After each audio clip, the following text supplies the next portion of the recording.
మన వాక్య ధ్యాన నిమిత్తమై దేవుని పరిశుద్ధ గ్రంథంలో నుండి లూకా సువార్త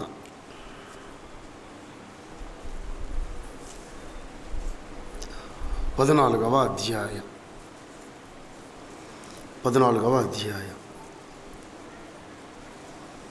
25వ వచనం నేను చదువుతాను. బహుజన సమూహములు ఆయనతో కూడా వెళ్ళుచున్నప్పుడు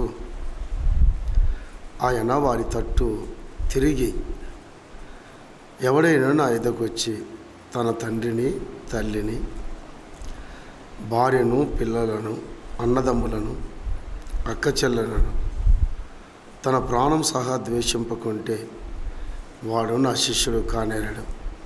అలాగే 22వ అధ్యాయం లూకా సువార్త 22వ అధ్యాయం 61వ వచనం. అప్పుడు ప్రభువు తిరిగి పేతురు వైపు చూచాను. గనుక పేతురు, నేడు కోడి కూయక మునుపు నువ్వు ముమ్మారు నన్ను ఎరగవందు అని ప్రభు తనతో చెప్పిన మాటను జ్ఞాపకం చేసుకొని వెలుపలికి పోయి సంతాపడి ఏడ్చాను. చదవబడిన లేఖన భాగాలను దేవుడు మన ఆత్మల కొరకే దాన్ని దీవించి ఆశీర్వదించునుగా. ప్రభునందు ప్రియులారా, లూకా సువార్తలో 3 నేర్చుకుంటున్నాం మనం. ఇది ప్రయాణాల సువార్త అని, రెండవది దేవాలయాల సువార్త అని, మూడవది తిరుగుట సువార్త అని. ఆయన విశ్వాసాన్ని బట్టి తిరిగి శతాధిపతిని గురించి సాక్ష్యం ఇచ్చాడు. అలాగే ఆ స్త్రీ వైపు తిరిగి ఆమె ఆరాధన గురించి సాక్ష్యం ఇచ్చాడు. ఇక మూడవదిగా లూకా సువార్త 14వ అధ్యాయం 25వ వచనంలో బహుజన సమూహములు ఆయనతో కూడా వెళ్ళుచున్నప్పుడు ఆయన వారి తట్టు తిరిగి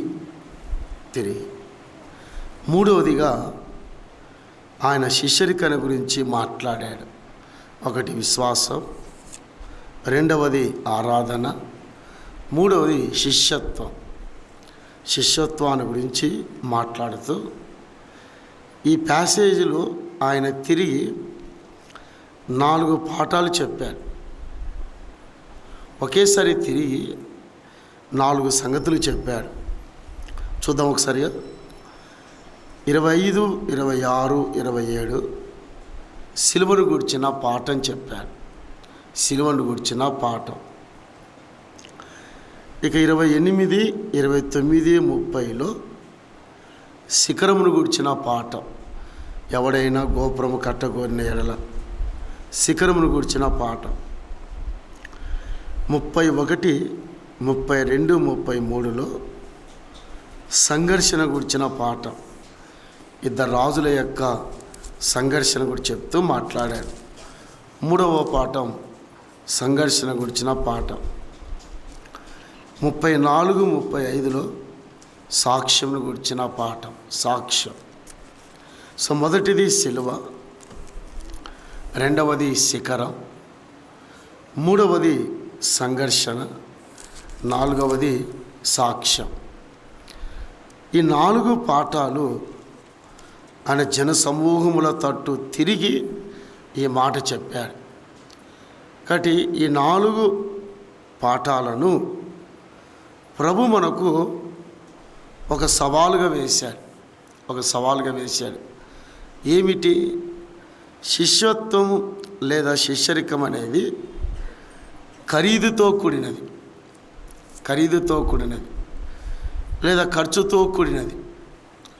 ప్రభుతో శిష్యరికం చేయడం అనేది, ప్రభు శిష్యులుగా ఉండడం అనేది చాలా ఖరీదుతో కూడినది. ఇది ఆషామాష కాదని ప్రభు వారితో మాట్లాడాడు.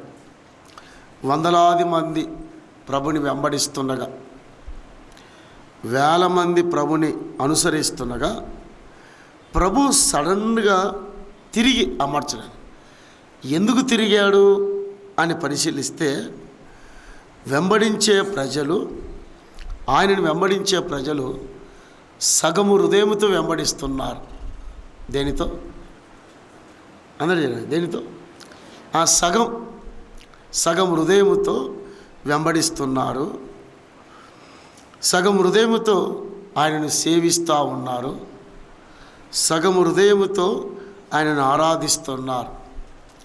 అందువల్ల ప్రభు ఆయన తిరిగి ఒక సవాలు వేశాడు. తనతో వస్తున్న ప్రజలు లేదా తనతో ప్రయాణం చేస్తున్న ప్రజలు ఏమని సవాలు వేశాడు? రండి, 14వ అధ్యాయం 25వ వచనం. బహుజన సమూహంలో ఆయనతో కూడా వెళ్ళుచున్నప్పుడు ఆయన వారి తట్టు తిరిగి ఎవడైనను అమార్చలేడు. ఎవడైనను అని దాని అర్థం ఏమిటంటే, ఎవడైనా నా కొరకు జీవించాలని కోరిక ఉంటే, ఎవడైనా నా కొరకు జీవించాలని కోరిక ఉంటే, లేదా ఎవరైనా నా కొరకు జీవించాలని ఆశపడి ఉంటే, కోరిక ఉంటే, ఆశపడి ఉంటే, లేదా ఎవడైనాను దైవభక్తిగా జీవించాలనుకుంటే, అందరు కాదు, కూడి వచ్చిన అందరు కాదు, ఎవరైనా కోరుకుంటే, అంటే ప్రభు కొరకు జీవించాలని కోరిక ఉంటే, ప్రభు కొరకు జీవించాలని ఆశ ఉంటే, లేదా దైవభక్తిగా జీవించాలని ప్రేరణ ఉంటే, వానితో నేను మాట్లాడతాను, అందరితో కాదు.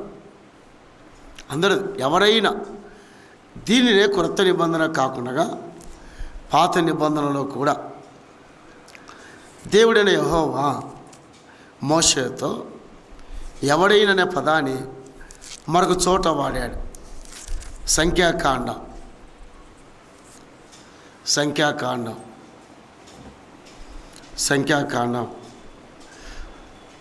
6వ అధ్యాయం మొదటి 2 వచనాలు నేను చదువుతున్నాను. మరి యెహోవా మోషేకి ఇలాగ సెలవిచ్చాడు, నీవు ఇశ్రాయేలుతో ఇట్లనము, పురుషుడే కానీ స్త్రీయే కానీ యెహోవాకు నాజీరగుటకు ఎవరైనను, అదే మాట, ఎవరైనను నాజీరగుటకు మొక్కుకొని లేడలా. నాజీర్ అంటే ఎవరైనా పరిశుద్ధంగా జీవించాలని కోరిక ఉంటే, ఆ మాట ఎవరైనా యెహోవా కొరకు పరిశుద్ధంగా జీవించాలనే కోరిక ఉంటే మోషే వారిని పిలుచు. ఒకటి. రెండవది, ఎవరైనా దేవుని కొరకు ప్రత్యేకంగా జీవించాలనే కోరిక ఉంటే, అంటే నలుగురిలో నారాయణ కాదు, దేవుని కొరకు ప్రత్యేకంగా జీవించాలనే అపేక్ష కలిగి ఉంటే. మూడవది, ఎవరైనా దేవుని కొరకు ప్రతిష్ఠించుకోవాలని కోరిక ఉంటే, డెడికేటెడ్. ఒకటి, పరిశుద్ధంగా ఉండాలని కోరుకుంటే వాని పిలువు మోషే. రెండవది, ప్రత్యేకించుకోవాలని కోరిక ఉంటే వాని పిలువు. మూడవది, ప్రతిష్ఠించుకునుట. ఈ మూడు ఎవరైనా ఆశపడితే మోషే వానిని ఇశ్రాయేలులో నుండి ప్రత్యేకంగా పిలువు. చాలా సవాలు వేశాడు, సవాలుతో కూడి. It's a challenge. మనం చదివిన ప్యాసేజ్ లూకాసు వార్త 14వ అధ్యాయంలో సేమ్ అదే. ఆయన తిరిగి ఎవరైనా హోరేబులో ఎవరైనా బ్రతకాలని కోరిక ఉంటే, జీవించాలని ఆశ ఉంటే, దైవభక్తిగా జీవించాలని ఆశ ఉంటే వారు ఏం చేయాలా?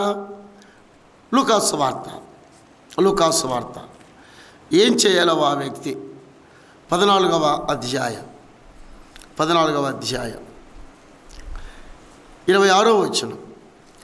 ఎవడైనా నా యొద్దకు వచ్చి తన తండ్రిని, తల్లిని, భార్యను, పిల్లలను అన్నదమ్ములను అక్క చెల్లెలను తన ప్రాణము సహా ద్వేషింపకుంటే వాడు నా శిష్యుడు కానేరడు.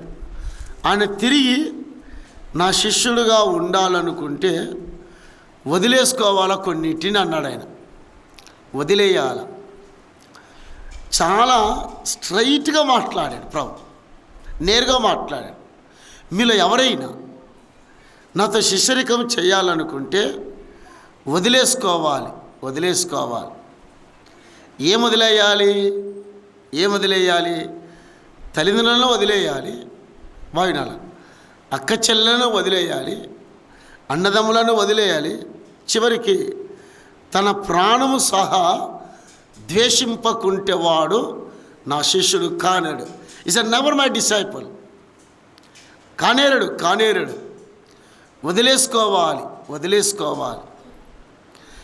నీవు ప్రభు శిష్యుడివి, శిష్యురాలుగా ఉండాలంటే వదిలేయుట అంటే అర్థం చేసుకుందాం మనం. వదిలేయుట, సపోజ్ మన స్వనీతిని వదిలేయాల. మొదట నెంబర్ 1 ద సెల్ఫ్ రైచియస్నెస్. స్వనీతిని వదిలేయాలి. మన స్వనీతిని ఆధారం చేసుకొని ప్రభుని వెంబడిస్తే ప్రభు శిష్యులుగా ఉండలేం, సాధ్యం కాదు. రెండవది, మన జ్ఞానం మీద మనం ఆధారపడకూడదు, దాన్ని వదిలేయాలి. మొదటిది స్వనీతిని వదిలేయాల. రెండవది, మన జ్ఞానం మీద మనం ఆధారపడకూడదు.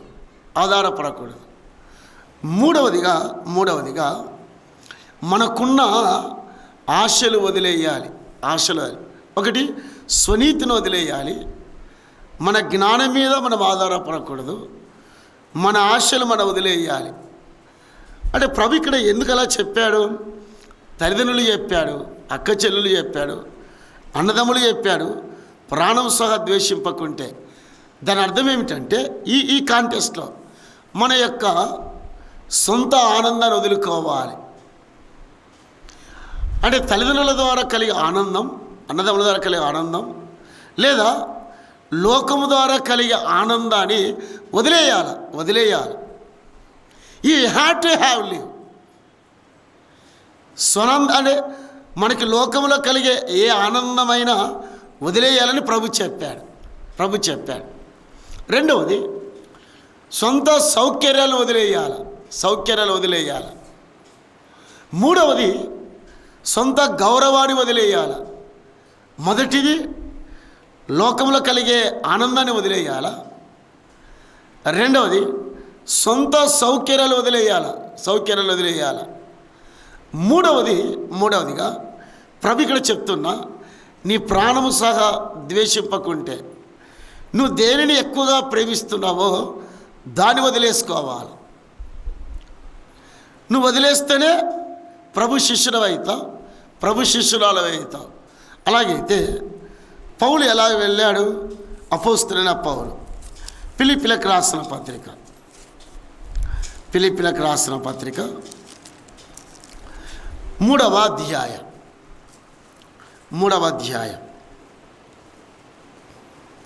7వ వచనం. అయినను ఏవేవి నాకు లాభకరములై ఉండెనో వాటిని క్రీస్తు నిమిత్తం నష్టముగా ఎంచుకొంటిని అన్నాడు. నేను అన్నీ వదిలేశాను. 3వ అధ్యాయంలో ఆ లిస్ట్ అంతా చెప్పాడు, మనకు తెలుసు. అది చెప్పి ఏవేవి నాకు లాభకరములో అమర్చండి. ఏవేవి నా జీవితానికి చాలా లాభకరమైన ఉన్నాయి, ఎన్నో ఉన్నాయి. ఇప్పుడు నేను ప్రభు శిష్యుని కాబట్టి, ప్రభుని వెంబడించే శిష్యుని కాబట్టి, ప్రభుని అనుసరించే శిష్యుని కాబట్టి, వాటన్నిటిని ఆల్ ది థింగ్స్ వీటన్నిటిని నష్టంగా ఎంచుకున్నాను.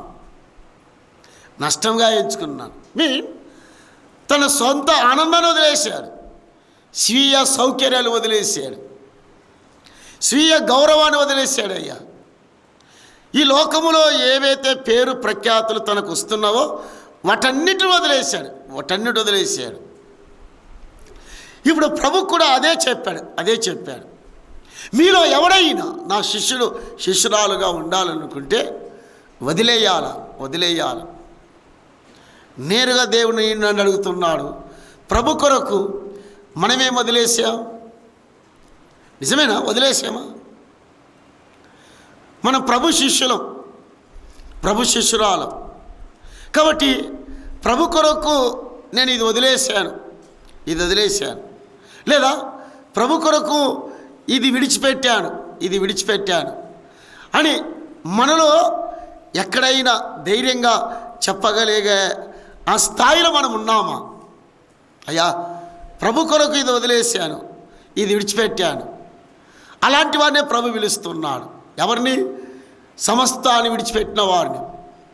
పేతురు ఒక మాట అన్నాడు. చూడు, పేతురు ఒక మాట అన్నాడు. మార్క్స్ వార్త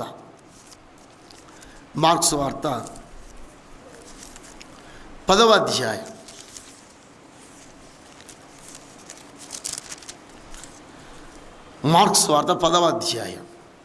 28వ వచనం. పేతురు, ఇదిగో మేము సమస్తమును విడిచిపెట్టి నిన్ను వెంబడించుతామని ఆయనతో చెప్పసాగాను. అందుకు యేసు ఇట్లా నేను పేతురు, ప్రభువా, మేము సమస్తాన్ని విడిచి వచ్చాం, మా ఇల్లు వదిలేసి వచ్చాం, మా రక్త సంబంధికులు వదిలేసి వచ్చాం, మా నెలవైన వారిని, బంధువులను, మక్కులాని అన్నీ వదిలేసి వచ్చాం. ప్రభువా మాకేమి లాభం అన్నాడు పేతురు. మేము అన్నీ వదిలేసి వచ్చాం, నీ కొరకే అన్నీ వదిలేసి వచ్చాం. మీరు పిలిచారు, మేము వచ్చాం. మీరు పిలిచారు, మేము వెంబడిస్తున్నాం. What's the gain? మాకేమి లాభం అన్నప్పుడు ప్రభు ఏమన్నాడు? అదే 10వ అధ్యాయం 28వ వచనం.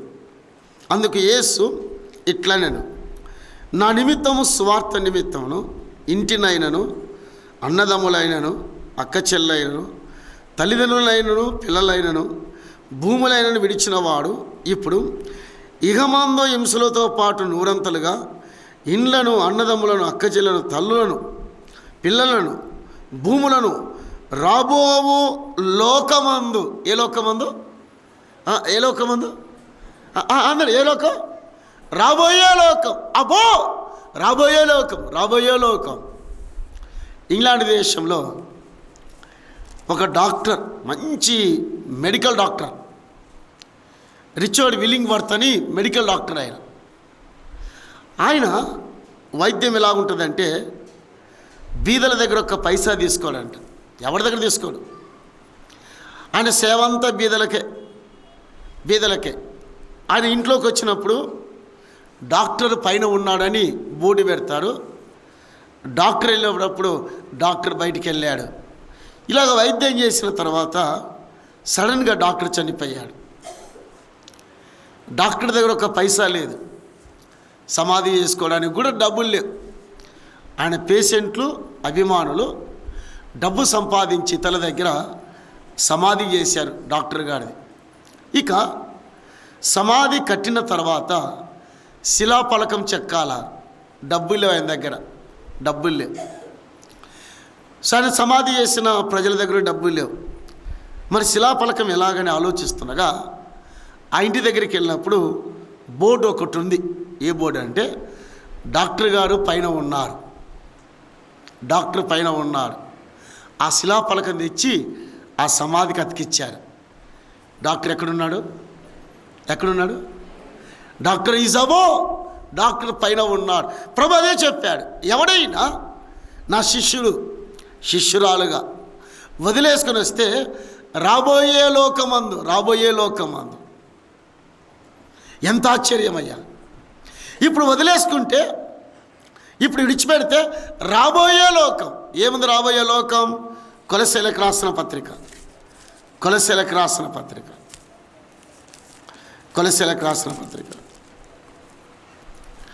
3వ అధ్యాయం 2వ వచనం, మొదటి 2 వచనం. మీరు క్రీస్తుతో కూడా లేపబడిన వారైతే పైనున్న వాటిని వెదకండి. మీరు వదిలేసుకుంటే రాబోయే లోకమందు పైనున్న వాటిని వెదకండి. పైన ఉన్న వాటిని. పైన ఏముంది? 3వ వచనం లేదా 4 చూద్దాం. మనకు జీవమై ఉన్న క్రీస్తు ప్రత్యక్షమైనప్పుడు అని చెప్తూ 3వ వచనం, మీ జీవము 3వ వచనం చివరి భాగంలో, మీ జీవము క్రీస్తుతో కూడా దేవుని యందు దాచబడి ఉన్నది. అపోస్తులారా, రాబోయే లోకమందు మీకు జీవముంది. He have the life of eternal. జీవముంది.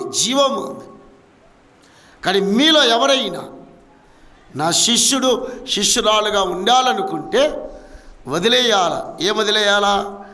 ఇక లోకములో మీకున్న వాటిని వదిలేయాలా అని చెప్తూ అక్కడ ప్రభువు ఈ మాట చెప్పాడు. మళ్ళీ వెళదాం లూకాసు వార్త. ఆయన తిరిగి ఈ మాట చెప్పాడు. 26వ వచనం, ఎవడైనా నా ఎదుకు వచ్చి తన తండ్రిని, తల్లిని, భార్యని, పిల్లలను, అన్నదమ్ములను, అక్క చెల్లెలను తన ప్రాణము సహా ద్వేషింపకుంటే వాడు నా శిష్యుడు కానేరాడు. తల్లిదండ్రులను వదిలేయాలి, ప్రాణాన్ని ద్వేషించాల. ఇది ఎలాగా? మత్తయి రాసిన సువార్త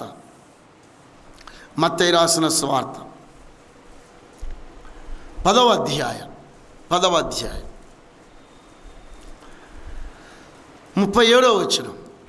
వచనం, తండ్రినైనను తల్లినైనను నాకంటే ఎక్కువగా ప్రేమించువాడు నా శిష్యుడు కానేరుడు. అమర్చలేండి. ఆయన శిష్యుడుగా ఉండాలి అంటే ఇప్పుడు ఇక్కడ ప్రభు చెప్పాడు, తల్లినైనను తండ్రినైనను నాకంటే ఎక్కువగా ప్రేమించువాడు. అమ్మా, మనం ప్రభు శిష్యులుగా ఉండాలి అనుకుంటే ప్రభునే ఎక్కువ ప్రేమించాలి. ప్రభు స్థానంలో ఏది అడ్డు వచ్చినా, తల్లిదండ్రులైనా, అక్క చెల్లెళ్ళైనా, అన్నదమ్ములైనా, ఎవరైనా అడ్డు వస్తే నా శిష్యులుగా మీరు ఉండలేరు, నా శిష్యురాలుగా మీరు ఉండలేరు. అందులో నాకంటే ఎక్కువగా ప్రేమించేవాడు. పేతురు భూలోకంలో దేని ప్రేమించొద్దు. రాబోయే లోకమందు, ఇహ పరమందు దాని మీద దృష్టి పెట్టు, దాని మీద ఆలోచన పెట్టు, దానే ప్రేమించు, దాని మీదనే మనసుంచు, దాని మీదనే ఏకాగ్రత ఉంచు. నాకంటే దేని ఎక్కువగా ప్రేమించవద్దు. నిజమేనా? చిన్న ప్రశ్న ఇస్తాను. ప్రభు కొరకు నేను ఫలాన్ని వదిలేసి ప్రభుని ఎక్కువగా ప్రేమిస్తున్నాను, 100%, 100% ప్రభుని హత్తుకొని జీవిస్తున్నాను అని చెప్పగల ధైర్యం మనకు లేదు. మనం ఏది వదిలేయలేదు. మనకేం కావాలి అంటే అవ కావాలి, బువ్వ కావాలి, దేవుడు కావాలి, దయ్యం కావాలి. కుదరదని ప్రభు చెప్తున్నారు. రొమేనియాలో జాన్ డగ్లస్ పాస్టర్ భయంకరమైన కమ్యూనిస్టు ప్రాంతంలో సేవ చేస్తున్నారు. ఎవరైనా దొరికితే పోలీసులు విచ్చలవిడి కాల్ చేయడం, నూనెలో వేసి ఉడకబెట్టడం, రంపాలతో కోస్తున్నారు. జాన్ డగ్లస్ సువార్త సేవ చేస్తుండగా ఆయనను, భార్యను, 16 సంవత్సరాల పిల్లోని పట్టుకొని జైలు తీసుకెళ్ళారు. వెళుతూ ఉండగానే మార్గ మధ్యంలో పోలీస్ ఆఫీసర్ అబ్బాయిని వాళ్ళ నాన్నని లాగి తల్లి కుమారుడు చూస్తుండగా చంపేశారు. నిర్దాక్షిణ్యంగా చంపేశారు. ఇక తల్లి కొడుకుని తీసుకొని 4 రోజులు జైల్లో విచిత్రంగా కొట్టారు. 24 గంటలు కొట్టారంట. భోజనాలు పెట్టకుండా 24 గంటలు కొట్టారు, 4 రోజులు. 5వ రోజు అబ్బాయినికి నిలబెట్టాడు. వాళ్ళ అమ్మగారిని చివర్లో పెట్టాడు, దూరం నిలబెట్టాడు. అబ్బాయి, ఈ బైబిల్ నీకు తెలుసా అన్నాడు. తెలుసు సార్ అన్నాడు. 10 ఆజ్ఞలు తెలుసా అన్నాడు. వచ్చు అన్నీ అని చెప్పాడు. వచ్చండి అన్నాడు. 10 ఆజ్ఞలు చెప్పాడు. 119 కీర్తులు ఎన్ని వచనాలు ఉన్నావన్నాడు. 176 అన్నాడు. అవచ్చు అన్నాడు. చూడకుండా చెప్పేశాడు. 176 వచనాలు చెప్పాడు. అలాగైతే ఎదురు ఒక ఆవిడ ఉంది. ఇటు చూడన్నాడు. చూశాడు. గుర్తుపట్టామన్నాడు. తెలుసు సార్ ఎవడావిడ నాకు అన్నాడు. గుర్తుపట్టలేదన్నాడు. దగ్గరికి వెళ్ళాడు. దగ్గరికి వెళ్ళాడు. చూసి మరలా వచ్చాడు. ఎవరన్నారు? మా అమ్మ అన్నాడు. మా అమ్మగారు అన్నారు. ఆజ్ఞలో 5వ ఆజ్ఞ చెప్పు, 6వ ఆజ్ఞ చెప్పు అన్నాడు. నువ్వు దీర్ఘాయుష్మంతులు అవ్వనట్లు నీ తల్లిదండ్రులను సన్మానించని బైబిల్ చెప్తుంది. అలాగైతే ఇది పాటిస్తావు అన్నాడు. ఓకే సార్ పాటిస్తాను. బైబిల్ కింద పెట్టు అన్నాడు. 2 కాళ్ళు దాని మీద పెట్టి మీ అమ్మ దగ్గరికి వెళ్ళి అన్నాడు. వెళ్ళు అన్నాడు. ఇంకా అమ్మని తీసుకుని ఇంటికి వెళ్ళమన్నాడు. అది జరగదు సార్ అన్నాడు. అబ్బాయి నువ్వే చెప్పావు కదా, నీవు దీర్ఘాయుష్మంతునట్లు నీ తండ్రిని తల్లిని సన్మానించు. ఇదే బైబిల్ చెప్తుంది సార్. తల్లి కంటే తండ్రి కంటే ప్రభు కంటే ఎవరిని ప్రేమించకూడదు. ప్రభు స్థానంలో తల్లి లేదు, నా తండ్రి లేడు. నేను ప్రభునే ప్రేమిస్తాను, ప్రభునే ప్రేమిస్తాను. నా జీవితం ప్రభుకే త్యాగం చేస్తాను. ఇది సాధ్యం కాదు, కాళ్ళు పెట్టి మా అమ్మని తీసుకెళ్ళను, అది నా వల్ల కాదు అన్నాడు. ఇక్కడ నుండి వాళ్ళమ్మను గురి తప్పకుండా కాల్ చేశారు. శిష్యరికం అనేది ఓరకొచ్చేది కాదు. అందువల్ల ప్రభు ఎవరైనా కోరుకుంటే నన్ను వెంబడించు అన్నాడు. ఎవరైనా ఆశపడితే, ఎవరైనా దైవభక్తిగా ఉండాలనుకుంటే నన్ను వెంబడించండి. సగం హృదయంతో వెంబడించేవాడు వెనుకెళ్ళిపోవచ్చు అన్నాడు ప్రభు. సగం హృదయంతో ఆరాధించేవాడు ఇంటికి వెళ్ళిపోవచ్చు. సగం హృదయంతో అనుసరించేవాడు నా శిష్యుడు ఎన్నడూ ఉండలేడు, శిష్యురాలుగా ఉండలేడు. వాళ్ళ నాన్న చచ్చిపోయాడు, వాళ్ళమ్మ చనిపోయింది. అబ్బాయి చివరికి ఒక చాయిస్ నీకు ఇస్తున్నా. నీవు ఆ బైబిల్ కాలు మీద తొక్కి 16 సంవత్సరాల కుర్రోడివి ఇంటికి వెళ్ళిపో అన్నాడు. ఇంటికి వెళ్ళిపోను. అది కూడా కుదరదు సార్. ఒక కోరిక ఉంది సార్. ఏం కోరిక? నిన్ను ప్రభు దగ్గరికి చేర్చాలా, ఎలాగని ఆలోచిస్తున్నా. I would like have drawn here to sir. నిన్ను ప్రభు దగ్గర చేర్చాలా, ప్రభు దగ్గర చేర్చాలా. ఆ కోరిక తిక్కుడున్నా సార్, ఆశతో ఉన్నాను. రే ఏం మాట్లాడుతున్నావు? అవును సార్, అవును సార్, నిన్ను ప్రభు దగ్గర చేర్చేంతవరకు ఈ లోకయాత్ర ముగించను. రేయ్ నువ్వేం క్యాకేసినా నేను ప్రభు దగ్గర చేర్చాలి. బైబిల్ మీద కాలు తొక్కను. మూడవదిగా తన ప్రాణం సహా ద్వేషించకుంటే నా శిష్యుడు కానన్నాడు. ప్రాణం ఎంత సార్? ఏ రోజైనా చనిపోవాల్సిందే, ఏ రోజైనా యాత్ర ముగించాల్సిందే. కానీ ప్రభు కొరకే ఈ లోకంలో ప్రాణం ఇస్తే ఇహమందు పరమందు రాబోయే రాజ్యమందు ఆశీర్వాదాలు సార్. దాని మీద దృష్టి పెట్టండి సార్. ఈ మాట అంటుండగానే అక్కడ కాల్చి పడేశాడు వాడిని. సోదరుల ప్రభు కొరకు నీవు వదిలేసావు. తండ్రిని వదిలేసాడు అబ్బాయి, తల్లిని వదిలేసాడు, చివరికి ప్రాణాలు వదిలేసాడు.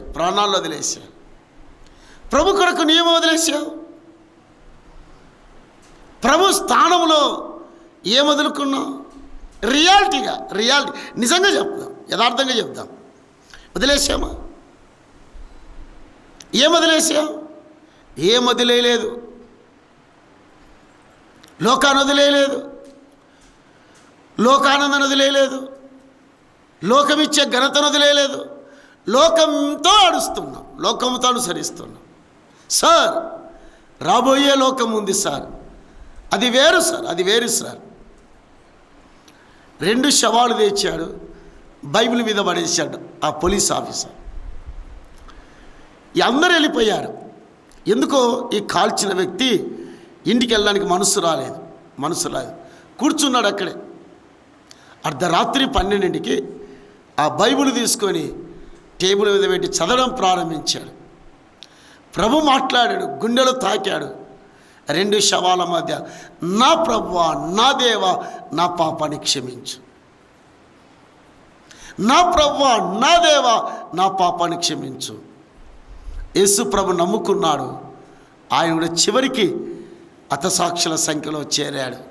సార్ ప్రభు దగ్గరికి నేను చేర్చేంత వరకు ఇక్కడి నుండి విడిచిపెట్టాను నేను. అలాగే ప్రభు మీలో ఎవడైనా ఉన్నట్లయితే రండి, ఎవడైనా ఉన్నట్లయితే.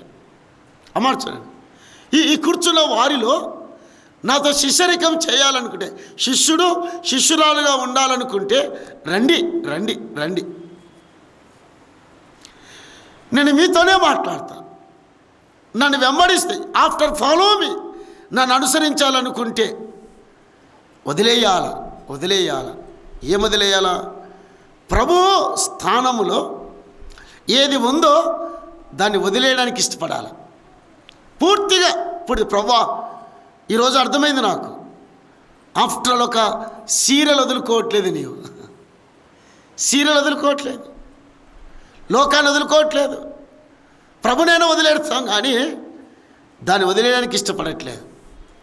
ఈ మధ్యాహ్న వేళ ప్రభు శిష్యరికంతో చేయాలి అంటే ఆయన తిరిగి వాడిని పిలుస్తున్నాడు. మీలో ఎవరైనా నన్ను వెంబడింపగోనే ఎడల. స్నేహితులారా, మళ్ళీ ఎంతమంది ప్రభు శిష్యులుగా ఉన్నాం, ప్రభు శిష్యురాలుగా ఉన్నాం? సో మొదటిదిగా ఆ సిలువను గురించి పాఠం చెప్తూ వెంబడించుట అనే దగ్గర విడిచిపెట్టమన్నాడు, అది మొదటిది. రెండవదిగా లూకాసు వార్త తిరిగి ఏం మాట్లాడాడు? లూకాసు వార్త 14వ అధ్యాయం 27వ వచనం. మరియు ఎవడైనా తన సిలువను మోసుకొని నన్ను వెంబడింపని ఎడల వాడు నా శిష్యుడు కానేరడు. సో రెండవది, ఒకటి వదిలేయమని చెప్పాడు నీకున్న వాటిని. రెండవది, సిలువను ఎత్తుకొని నన్ను వెంబడించవలేను. ప్రభు 3 మాటలు చెప్పాడు. ఏమని?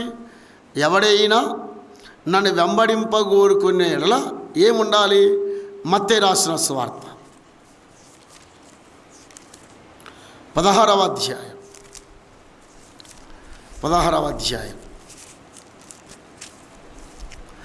24వ వచనం. 24.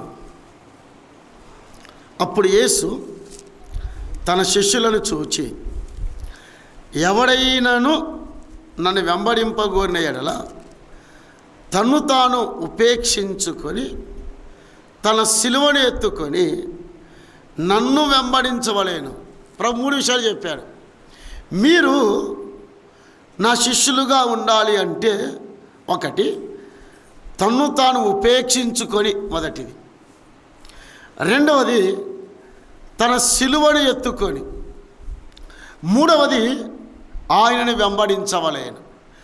ఈ 3 సీక్వెన్స్గా చెప్పారు. చూడ 16:24లో ఎవడైనాను పేతురుతోనే మాట్లాడుతున్నాడు. ఇక్కడేమో జనసమూహంతో మాట్లాడి తిరిగి, అక్కడ పేతురు తట్టు తిరిగి, పేతురు నా శిష్యుడుగా ఉండాలనుకుంటే, నా శిష్యురాలుగా ఉండాలి అంటే, ఒకటి నిన్ను నీవే ఉపేక్షించుకోవాలి. Denounce himself. ఉపేక్షించుకొనుట అమర్చడు. ఉపేక్షించుకొనుట అంటే అర్థం ఏమిటి? ఏప్రిల్కి రాసిన పత్రిక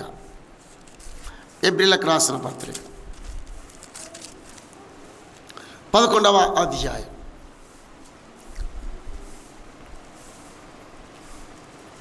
24వ వచనం. మోషే పెద్దవాడి అయినప్పుడు విశ్వాసమును బట్టి ఐగుప్తు ధనము కంటే క్రీస్తు విషయమైన నింద గొప్ప భాగ్యమని ఎంచుకొనలేదు. అమర్చునని ఎంచుకొనలేదు మీన్స్ వాటిని తృణీకరించాడు. ఈ డినౌన్స్ హిమ్సెల్ఫ్. అల్పకాల పాప భోగములను వదిలేసుకున్నాడు. బాగున్నాడా? ఏడి మోషే అల్పకాల పాపభోగాలు 3 ఉన్నాయి ఐగుప్తులో. నెంబర్ 1, ఐగుప్తు ధనముతో తాను లోకములో ఆనందించవచ్చు, ఒకటి. రెండవది, ఐగుప్తు సింహాసనం మీద కూర్చుండి ఆనందించవచ్చు. నెంబర్ 3, ఐగుప్తులో పాపభోగాలు ఉన్నాయి. ధనము తన దగ్గర ఉంది, సింహాసనము అధిష్ఠించవచ్చు. అల్పకాల పాపభోగాలు. ఇక్కడ ఎంజాయ్, ఆనందించవచ్చు, సంతోషించవచ్చు. జీవితంలో ఎంజాయ్ చేయవచ్చు.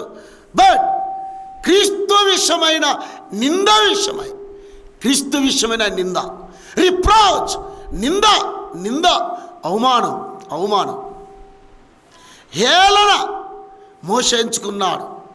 నిందను ఎంచుకున్నాడు, అవమానం ఎంచుకున్నాడు, హేళన ఎంచుకున్నాడు. సోదరి వదిలేశాడు. దేని కొరకు?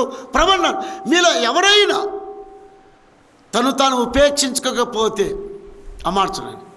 మోషే ఉపేక్షించుకున్నాడు, వదిలేశాడు. అసలు దాన్ని ప్రక్కన పెట్టాడు. ఐగుప్తు ధనం, ఐగుప్తు సింహాసనం, ఐగుప్తు యొక్క సకల భోగాలు ఉన్నాయి. వాటి మీద దృష్టి పెట్టలేదయ్యా, వాటి మీద ఆలోచన పెట్టలేదు, వాటి కోరుకోలేదు మోషే, వాటి వైపు మళ్ళలేదు మోషే, వాటి వైపు పరిగెత్తలేదు మోషే. తన దృష్టి క్రీస్తు విషయమైన నింద, రిప్రోచ్, నింద కొరకే పరిగెత్తాడు, అవమానం కొరకే పరిగెత్తాడు, హేళన కొరకే పరిగెత్తాడు. సో ప్రభు కూడా మీలో ఎవడైనా నన్ను వెంబడింపగోరిన ఎడల, నేను ఒక మాట అడుగుతున్నా, నిజంగా మనం ప్రభుని వెంబడించాలనే అపేక్ష మనకు లేదు.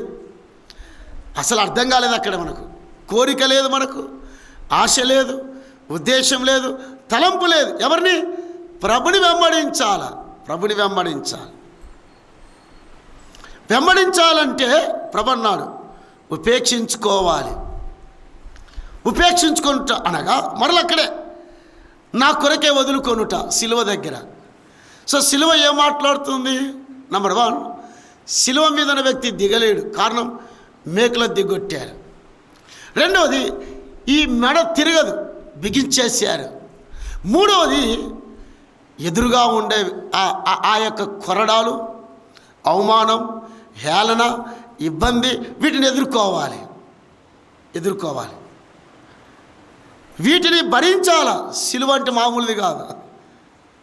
మనం ఒక పాట పాడుతూ తమ్ముళ్ళు పాడుతున్నారు, సిలువలో సాగింది యాత్ర కరుణామయుని దయగల నీయే. ఆ సిలువను గురించి పాడుతూ ఉండగా ప్రభు ఆ సిలువ మీద ఫిక్స్ అయ్యాడు. ఆయన ఫిక్స్ అయ్యాడు. ఎలా ఫిక్స్ అయ్యాడు? ఎబ్రీలకు రాసిన పత్రిక 12వ అధ్యాయం 2వ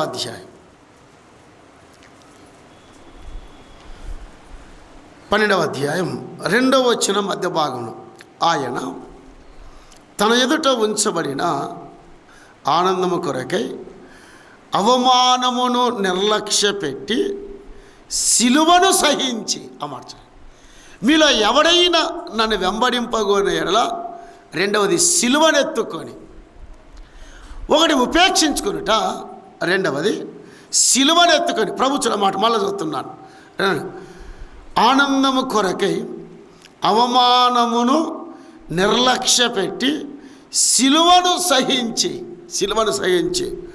మూడవ వచనం మధ్య భాగం, తనకు వ్యతిరేకముగా చేసిన తిరస్కారం. సిలువ సహించాడు. సిలువను ఇతరులు అవమానపరుస్తుండగా తిరస్కారం చేశాడు. మీలో ఎవడైనా నన్ను ప్రేమించగోరిన ఎడల, నన్ను వెంబడించగోరిన ఎడల, నాతో కలిసి జీవించగోరిన ఎడల ఉపేక్షించుకునుట, రెండవది సిలువనెత్తుకునుట. సిలువ అనగా పౌలు ఏమి వివరణ ఇచ్చాడు? గలతీలకు రాసిన పత్రిక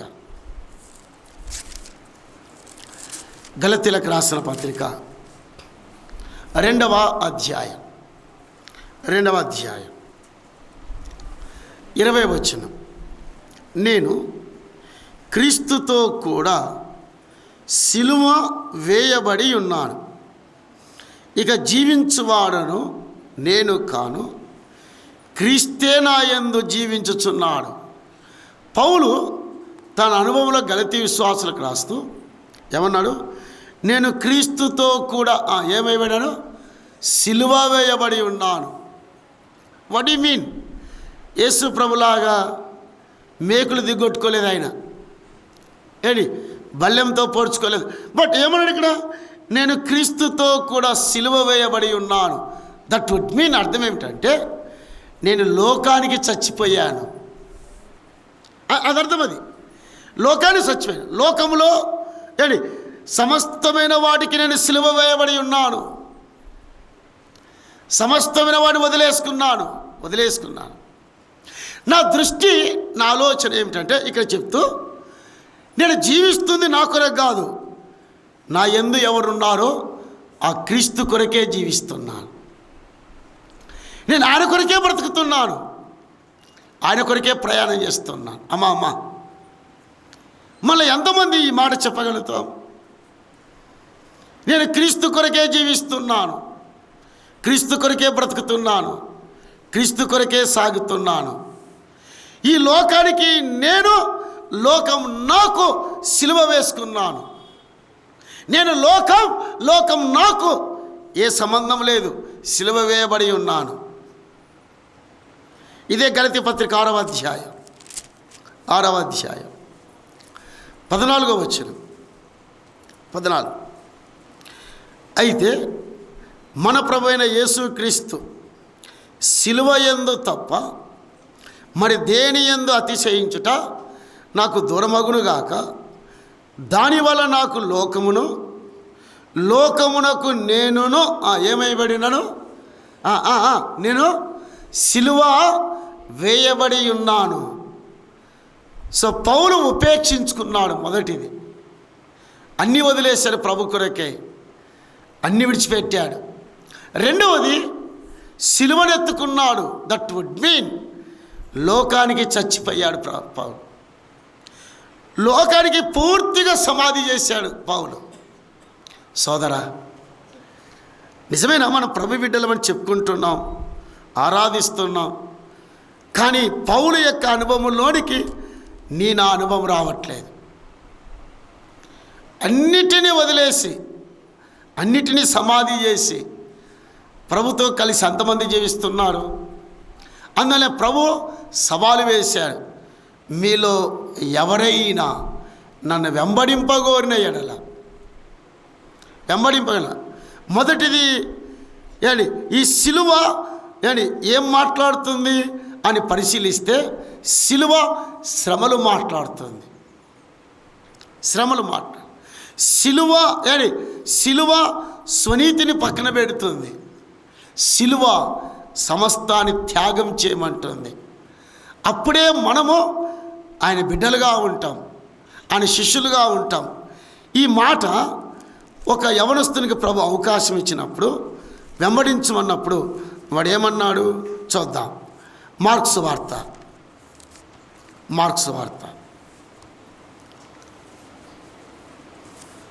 10వ అధ్యాయం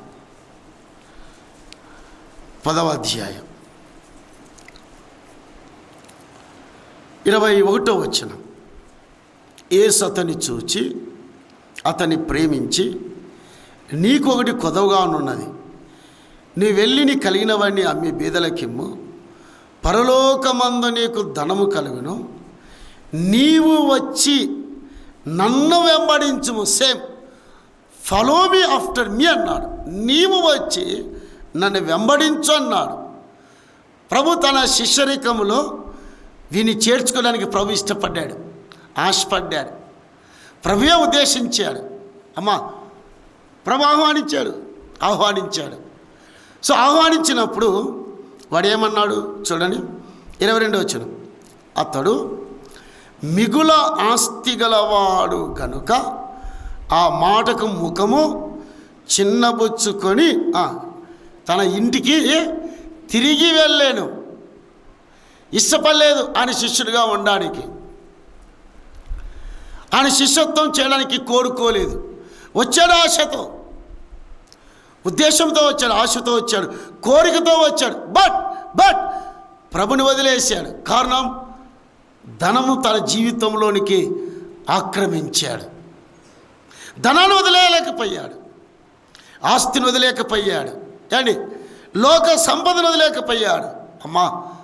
ఈ మధ్యాహ్న వేళ ప్రభు కొరకు నీవు నేనే వదులుకున్నాం. ఎవరి శిష్యులుగా ఉండాలంటే ఎవరి శిష్యులు చెప్పండి? ప్రభు శిష్యులుగా ఉండాలి అంటే ఒకటి వదిలేసుకోవాలి, రెండవది ఎత్తుకోవాలి. ఏం ఎత్తుకోవాలి? సిలువను ఎత్తుకోవాలి. సిలువను ఎత్తుకోవాలి అంటే నెల్లూరులో ఒక ఎమ్మెల్యే ఉండేవాడు, చనిపోయాడు ఆయన. ఈ ఈస్టర్ పండుగ రోజున సిలువను ఎత్తుకుంటాడు బజార్లో. ఇక్కడ నుండి ఆ రోడ్డు మీదకి వెళ్తాడు. ఆ సిలువ చెక్క సిలువ అది ప్రక్కవాడికి అందించి రూములోకి వెళ్ళి 4 దమ్ములు తాగి మళ్ళీ వస్తాడు ఆయన.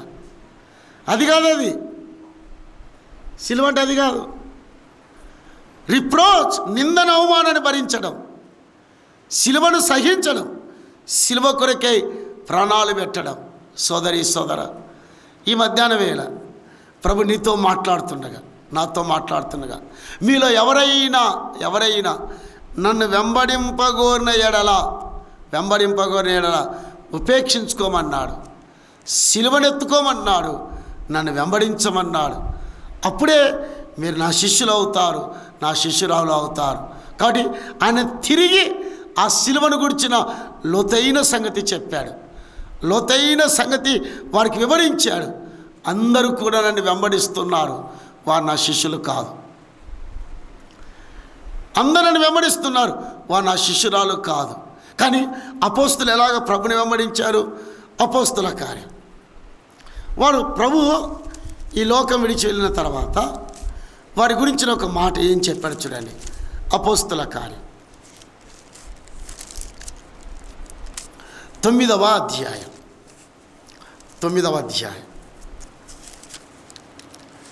మొదటి వచనం.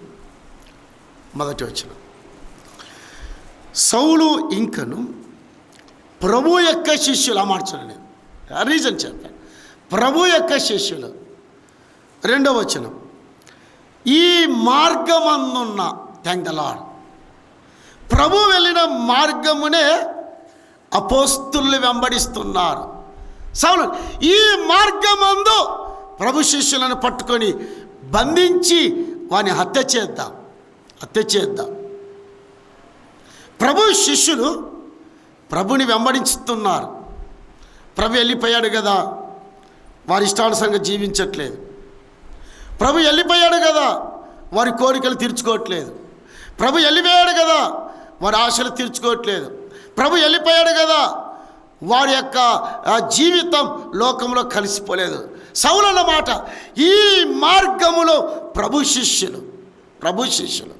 దిస్ వే, ఈ మార్గములో ప్రభు శిష్యులను పట్టుకోవచ్చు. ఆహా, సౌలుకి అర్థమైంది. ప్రభు మార్గాలు వెంబడించేవారు, వారు ప్రభుని అనుసరించేవారు, ప్రభుని హత్తుకొని జీవించేవారు ఈ మార్గంలో దొరుకుతారు. లెట్ us గో, వాడిని బంధిద్దాం. సోదరా, మనం ప్రభు శిష్యులం అని చెప్పుకుంటే ఆ 3 మనకు ఉండాలి. ఉపేక్షించుకుందాం, రెండవది సిలువనెత్తుకుందాం, మూడవది ఆయనని వెంబడిద్దాం. ప్రభు మనతో కలిసి ఆయన రావడానికి ఇష్టపడుతున్నాడు. అది మొదటి పాఠం. రెండవ పాఠం, ఆయన తిరిగి ఏం చెప్పాడు? లూకాసు వార్త ఆయన తిరిగి ఎలా చెప్తున్నాడు ప్రజలతో? 28వ వచనం. 28, మీలో ఎవడైనా ఒక గోపురము కట్టింపగోరిన ఎడల దానిని కొనసాగించుటకు కావలసిన తన యొద్ద ఉన్నదో లేదని కూర్చుండి తగులబడి మొదట లెక్క చూచుకొను కదా, చూచుకొనని ఎడల అతడు దానికి పునాది వేసి ఒకవేళ దాన్ని కొనసాగింపలేకపోయినందున చూచువారందరూ ఈ మనుషుడు కట్ట మొదలుపెట్టను కానీ కొనసాగింపలేకపోయినని అతని చూచి ఎగతాళి చేయసాగుదరు. ఆయన వారి తట్టు తిరిగి రెండవది శిఖరమును గురించిన పాఠం. ఇక్కడ గోపురం అని ఉంది. ఇక్కడ గోపురం మా పిల్లలు దగ్గర పెట్టుకోండి.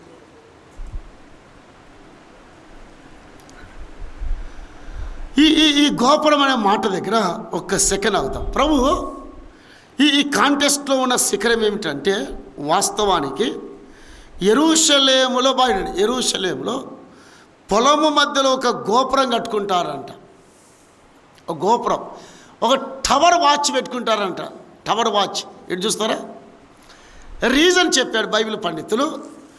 ఆ గోపురం మీద నిలబడి శత్రువులు రాకుండగా, వినండి, శత్రువులు రాకుండగా ఆ గోపురం మీద ఆ వ్యక్తి నిలబడి కాపలా చూస్తాడంట, కాపలా. రెండవది, ఆ శిఖరం మీద నిలబడి, ఆ గోపురం మీద నిలబడి దాని చుట్టూ ఏ పక్షులు వాలకుండగా డంకా మోయిస్తారంట, డంకా. ప్రభు ఈ కాంటెస్ట్లో చెప్పింది ఏంటంటే, ఒకడు గోపురము కట్టగోరిన ఎడల మధ్యలో నిలిపేస్తే, అమర్చుడు ఇడుచున్నాను, మధ్యలో నిలిపేస్తే వాడిని చూచి హేళన చేస్తారు. ఈ కాంటెస్ట్లో మాట్లాడుతుంది మన భక్తి జీవితాన్ని మాట్లాడుతున్నాడు, మన ఆత్మీయతను మాట్లాడుతున్నాడు. కానీ ఎలాగా? మధ్యలో పలానా వారు ప్రారంభంలో నమ్ముకున్నారు, దాన్ని కొనసాగింపలేక మధ్యలో వదిలేశారు. అదేనండి, ఇతరు చూస్తే వాని హేళన చేసినట్టుగానే భక్తి జీవితం, విశ్వాస జీవితం, ఆత్మీయ జీవితంలో ఏండి దాన్ని కొనసాగింపలేకపోతే, భక్తిని, ఆత్మీయతను, పరిశుద్ధతను, విశ్వాసాన్ని, సమస్తాన్ని కొనసాగింపకపోతే బయటి ప్రజలు చూస్తే వీరే విశ్వాసులయ్యా, నమ్మామని చెప్పారు, ముంచట తీసుకున్నారు, కానీ మధ్యలోనే భక్తిని వదిలేశారు, మధ్యలోనే భక్తిని వదిలేశారు. ఎన్ని మంది ఉన్నారు, ఎన్ని వేల మంది. ప్రభు అన్నాడు, మీరు శిష్యులుగా ఉండాలంటే చివరి వరకు కొనసాగాల, అంటిల్ యువర్ డెత్, మరణం వరకు కొనసాగాల. అలాగైతే మీరు మరణం వరకు నా శిష్యులుగా ఉండాలి, నా శిష్యురాలుగా ఉండాలి అంటే మీ మనస్సుకు శిఖరం ఉండాలి. ఏముండాలా? ఇక్కడే కూర్చున్నారు మీరు. ఏముండాలా? దేనికి ఉండాలా? మనసు ఉండేది, లోపల ఉండేది. రెండవది, హృదయానికి శిఖరం ఉండాలా. మూడవది, శరీరానికి శిఖరం ఉండాలా. అంటే అర్థం ఏమిటంటే, ఈ మనసుకి వాక్య శిఖరం ఉండాలా. ఏముండాలా చెప్పరే? మీరు ఇక్కడే కూర్చున్నారు, వాక్యం వినట్లేదు. నాకు అర్థమవుతుంది, ఇక్కడే కూర్చుంటారు, కానీ ఈ మనసు ఎక్కడికెక్కడికి వెళుతుంది, ఎక్కడికెక్కడికి వెళుతుంది. దీన్ని కంట్రోల్ చేయాలంటే వాక్య శిఖరం ఉండాలని చెప్పాడు ఇక్కడ ప్రభు. ఈ హృదయం చెడు ఆలోచనలు, చెడు తలంపులు, చెడు ఉద్దేశాలు, చెడు కోరికలు విపరీతంగా వస్తాయి. వాటిని అడ్డుకట్ట వేయాలంటే వాక్య శిఖరం ఉండాలి. మనసుకి వాక్య శిఖరం ఉండాలి, భయాల హృదయానికి వాక్య శిఖరం ఉండాలా. దేహం లోకానికి ఆకర్షితమవుతుంది, లోకము చేత ప్రేరేపించబడుతుంది, లోకము చేత లాగబడుతుంది. కాబట్టి నా శిష్యుడు శిష్యురాలుగా ఉండాలి అంటే ఈ దేహానికి శిఖరం ఉండాలి. ఏమిటా శిఖరం అని ఆలోచిస్తే కీర్తన గ్రంథం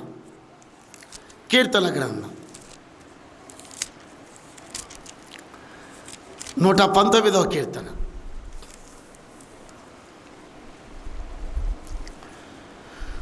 11వ వచనం.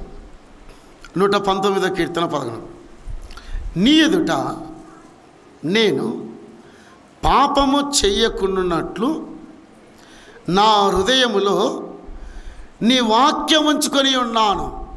ఇది ప్రతి విశ్వాసకు ఉండాలి. ప్రభు అన్నాడు, శిఖరము కట్టగోరని ఎడల తగులుబడి చూసుకొని మధ్యలో వదిలేస్తే హేళన చేస్తారు. ప్రియ విశ్వాసి, నమ్ముకొని దాని విశ్వాసాన్ని కొనసాగించకపోతే మధ్యలో హేళన చేస్తారు, ప్రజలు నిన్ను అవమానపరుస్తారు, నీ ప్రభుకి కించపరుస్తారు. నమ్మారండి మధ్యలో వదిలేశారు. వాక్యం వింటున్న మనము నీ ఎదుట నేను పాపము చేయకున్నట్లు. అమ్మో విశ్వాసి, అమ్మా, నీ ఎదుట ప్రభా, నేను ఈ లోకంలో పాపం చేసే అవకాశం ఉంది, పాసిబిలిటీ ఉంది, అవకాశం ఉంది. కాబట్టి నేను పాపము చేయకుండా ఉండుటకై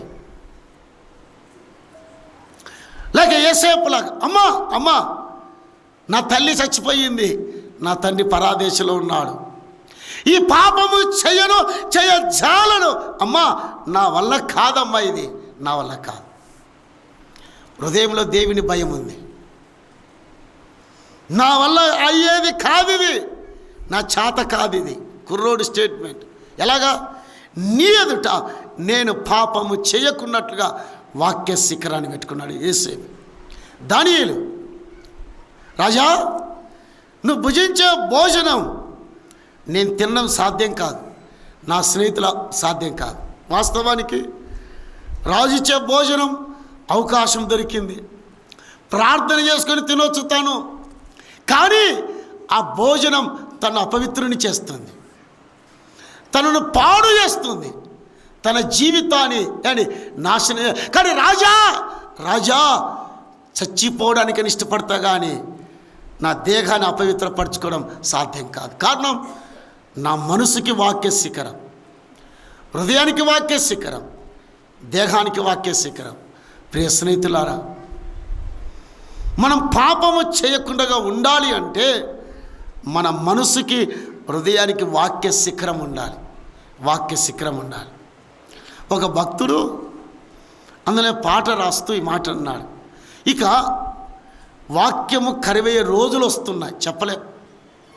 దేవుడు ఏం చేయబోతున్నాడో మాత్రం తెలియదు. కానీ ఇప్పుడున్న యుద్ధం, ఇరాను పాలస్తీనా ఇస్రాయేల్తో యుద్ధం చేస్తుండగా మనం చాలా దగ్గరలో ఉన్నాం. ప్రభు యొక్క రాకడ చాలా సమీపంలో ఉన్నాం. ఇక ఈ వాక్యము దొరకని పరిస్థితులలో బహుశా ఇక దేవుడు గాన తన కార్యక్రమం మొదలుపెట్టాడంటే ఇలా కూడుకోవడం ఇబ్బందిగా ఉంటుంది. అందులో రుమేనియాలో వాక్యం చదవడం మానేపించారు. బైబిల్ చదువుతాను చంపేస్తారు కమ్యూనిస్ట్ పరిపాలనలో. ఈవెన్ చైనా దేశంలో కూడా రహస్యంగా చదువుకోవాలి, ఇలా బహిరంగ కూడుకోవడానికి వీల్లేదు. చైనా దేశంలో మిషనరీగా వచ్చారు doctor Britney, doctor Sam medical కాలేజీలో గోల్డ్ మెడలిస్ట్ ఇంగ్లాండ్ దేశంలో 1942లో వచ్చారు. ఇంకా మనకు స్వాతంత్రం రాలేదు. చైనా దేశానికి అమ్మాయి వయసు 26 ఏళ్ళు, అబ్బాయి వయసు 30 ఏళ్ళు. ఇద్దరు వచ్చి వారి తీర్మానం ఏమిటంటే భర్తతో, అయ్యా ప్రభు కొరకు మనం జీవిద్దాం, ఒకవేళ ఇన్ కేస్ పోలీసులు మనం పట్టుకొని చంపేస్తే ప్రయత్నం చేస్తే ఇడ్జునమ్మా, మనసుకి వాక్య శిఖరం, హృదయానికి వాక్య శిఖరం పెట్టుకొని కొంతమందినైనా ప్రభు దగ్గరికి నడిపిద్దామని తీర్మానంతో వచ్చారు ఇద్దరు డాక్టర్స్. చైనా దేశంలో స్వార్థ సేవ చేస్తుండగా పోలీసులకు తెలుసుకున్నారు. ఇది భార్యాభర్తలకు బేడీలు వేసారు ఇద్దరికి, డాక్టర్ షామ్, డాక్టర్ బ్రిట్నీ అమ్మాయి. తీసుకెళ్తుండగా భర్తతో ఒక మాట అన్నది, అయ్యా ఒకవేళ నిన్ను వదిలేయచ్చు డాక్టర్లు, నన్ను చంపేస్తారు, ఒక చిన్న మాట నా కోసం చేస్తావన్నది. చెప్పు బ్రిట్నీ, నేను చచ్చిపోయేటప్పుడు ఎక్కడ కూడా దేవునికి వ్యతిరేకమైన చిన్న ఆలోచన కూడా నా గుండెల్లో రాకుండా వాక్య శిఖరం ఉండేటట్టుగా ప్రార్థన చేయి డాక్టర్ శ్యామ్, మై హస్బెండ్, నా భర్త అని చెప్పి ఇద్దరు వెళ్ళారు. భర్త నిలబడి ఉన్నాడు. ఇది జరిగింది 42వ సంవత్సరం. ఇలా పెద్ద పాత్ర ఉడుకుతుంది నూనెలో. వారు అడిగారు, అమ్మాయి నీవు ఒక క్రెయిన్తో ఆ నూనెలో దించుతాం నిన్ను. శ్యామ్, నా మనసు పలు విధాలుగా వెళ్ళకుండగా, హృదయం పలు విధాలుగా వెళ్ళకుండగా వాక్య శిఖరం దయచేటట్టుగా ప్రార్థన చేశాం. Okay Britney. భర్త చూస్తుండగా ఒక క్రెయిన్ మీద తీసుకెళ్ళి అమ్మాయి నూనెలో దించారు. నూనెలో మసలగా కాలుతున్న నూనెలో దించినప్పుడు అమ్మాయి పాట పాడుతుంది, ప్రభువా నీకు స్తోత్రాలు, నేను చనిపోవడానికి ఎంత ఇష్టపడ్డావు, ఇలాగా నీ వాక్య శిఖరాన్ని నా మనసుకి ఇచ్చావు, నీ వాక్య శిఖరాన్ని నా హృదయానికి ఇచ్చావు, నీ వాక్య శిఖరాన్ని నా దేహానికి ఇచ్చావు. ఈ పాట పాడుతూ నల్ల మసిబగ్గులాగా కాలిపోయినప్పుడు కాల్చిన పోలీసులు ఇద్దరు యేసు ప్రభుని నమ్ముకున్నారు.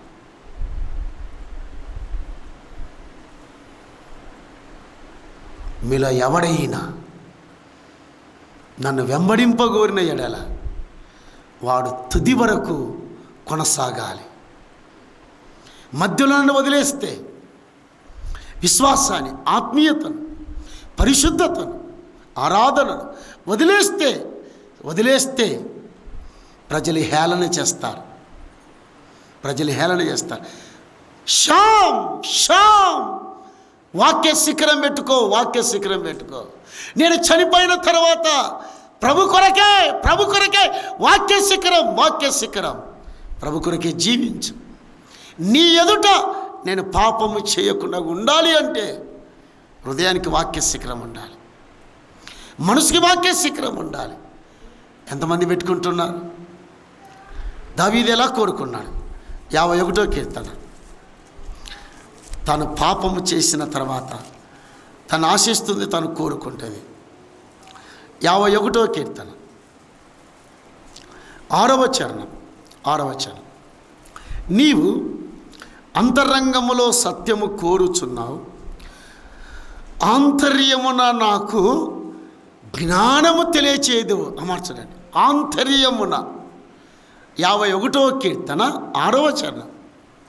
దేవా, ఆంతర్యమున నాకు జ్ఞానం దయచేయి. ఎందుకు? ప్రభువా, విన్నాడు, ప్రభువా, నేను చేసిన పాపం మరలా చేసే అవకాశం ఉంది. నేను చేసిన తప్పు మరలా చేసే తప్పు ఉంది. మరలా చేస్తాను, నేను మరలా తప్పు చేస్తాను, మరలా పాపం చేస్తాను, మరలా అబద్ధం ఆడుతాను, మరలా చెడు చేస్తాను. ప్రభువా, అది చేయకుండా ఉండాలి అంటే నా ఆంతర్యమున నీ జ్ఞానం నాకు దయచేయి. చేసిన తప్పే మరలా చేస్తారు విశ్వాసులు. హలో, చూసిందే మరలా చూస్తాం, మరలా అబద్ధమాడుతాం. ప్రభువా, అది చేయకుండా ఉండాలి అంటే నా అంతరంగమున ఏం కావాలా? నీ జ్ఞానం కావాలి, విజ్డమ్. అందువల్ల సామెతల గ్రంథంలో ఒక మాట ఉంది, యెహోవా యందు భయభక్తులు కలిగియునుట జ్ఞానమునకు. ప్రభువా, నా ఆంతర్యమున నీ జ్ఞానం ఉంటే నేను పాపము చేయను, నేను తప్పు చేయను, పొరపాటు చేయను. కాబట్టి మనకు శిఖరం ఉండాలి, వాక్య శిఖరం ఉండాలి. ఎవరికి? ఆయన శిష్యులుగా ఉండాలనుకుంటే, ఆయనను వెంబడించాలనుకుంటే, ఆయన కొరకే జీవించాలనుకుంటే మీలో ఎవరైనా రండి. సవాలు వేశాడు ప్రభు.